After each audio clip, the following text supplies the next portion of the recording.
travail que je présente pour cet événement, c'est essentiellement les derniers tableaux qui tournent autour de la notion de suspens.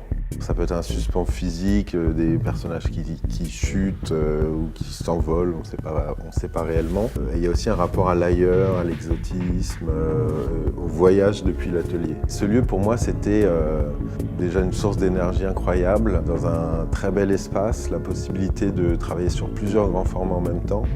Et c'était aussi surtout un dialogue quotidien avec les autres artistes présents ici. Donc il y avait une vraie émulation, une énergie incroyable.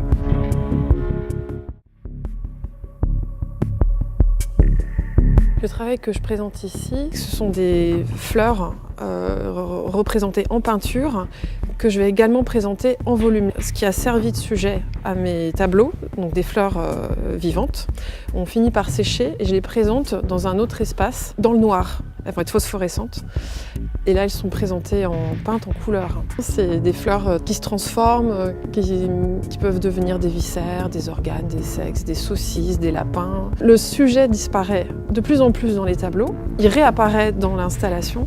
Là, j'ai un espace immense. Ça permet au travail de se déployer et dans les formats et dans la structure, puisque je peux faire beaucoup de tableaux, je peux prendre du recul. Donc ça change vraiment le rapport physique. La peinture étant déjà une expérience physique, là, ça marche vraiment bien.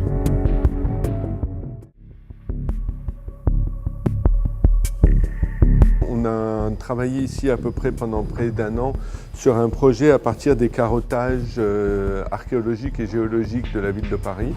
Le travail a consisté à partir de ces matériaux, avec l'aide d'archéologues, d'historiens, de géologues, de pouvoir les reconstituer comme s'il s'agissait d'un montage à partir de roches d'un film. Donc là, vous voyez les roches non montées de toutes les carottes de Paris. C'est une promenade à travers le temps pour essayer de comprendre ce qu'il y a sous nos pieds, mais aussi l'histoire, réfléchir aujourd'hui sur l'impact que l'homme a et qu'est-ce qu'on fait avec ça. Ce lieu qui a accueilli des efforts artistiques et avant nous beaucoup d'autres choses va être détruit et reconstruit différemment, ça sera autre chose.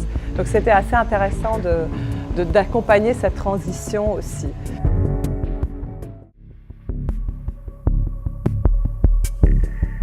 Ici, on est rue de Tolbiac, dans un endroit qui va être prochainement démoli pour redevenir un autre endroit, un autre immeuble. On est un certain nombre d'artistes à avoir occupé ces locaux. Moi, ça m'a permis de faire la production d'une très grande œuvre qui fait 24 mètres de long par 5 mètres 30 de haut. Quand on a ce genre de production à faire, on n'a pas forcément la place dans son atelier, donc il faut trouver un espace qui soit tout de suite utilisable, suffisamment grand, avec une hauteur de plafond, etc. Donc ce lieu était absolument parfait pour faire cette œuvre.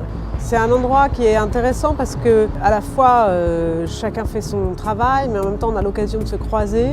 Je pense qu'on est tous conscients d'avoir la chance de pouvoir utiliser ces locaux comme on veut en fait.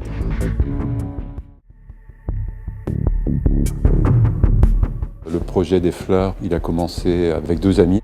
Et je leur avais proposé d'échanger nos sujets de peinture plutôt que de faire une exposition collective. Il n'y a pas de pinceau, c'est une peinture soufflée, et ce qui donne cette fleur qui éclate quasiment. C'est un très beau sujet abstrait et figuratif. Donc on a aujourd'hui un grand jardin. On sait que le bâtiment collapse, il est détruit. Donc on sait qu'on a 1 an maximum pour faire des choses, donc on est à fond. J'ai toujours apprécié cette histoire d'urgence, de savoir qu'il y a un temps défini, et qu'il faut y aller vite et à fond.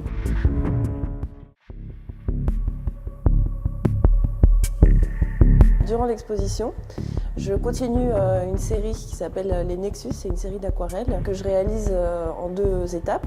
Donc, la première c'est au sol, c'est un travail de tâche. Et une fois que c'est évaporé, le motif qui reste, qui est un motif abstrait, je vais creuser dedans des dessins.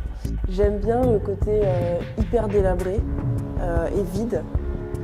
Savoir aussi que ça va être détruit, ça apporte encore une espèce d'excitation supplémentaire au fait d'être là dans cette espèce de vestiges du passé. Pour l'imagination, c'est génial. On sent qu'il y a eu tout un passé et moi je crois un peu aux fantômes, donc parfois j'ai l'impression qu'il y a des présences, des trucs comme ça.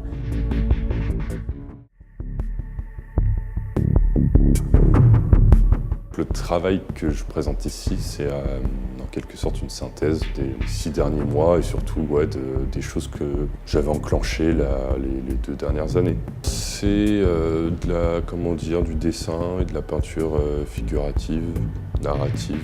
L'image ne forme plus un tout, mais elle est fractionnée en divers scénarios, en diverses facettes. J'ai un peu décidé d'avoir un rendu assez lâché dans la couleur et la touche du pinceau. On a des traits très marqués, des couleurs assez vives. C'est des choses que j'aurais pas envisagé de faire ou j'aurais peut-être pas fait si ça avait pas été dans cet endroit. Tu t'appropries un lieu, et c'est drôle, c'était vraiment dans quelque chose de temporaire, sachant que ça va être détruit.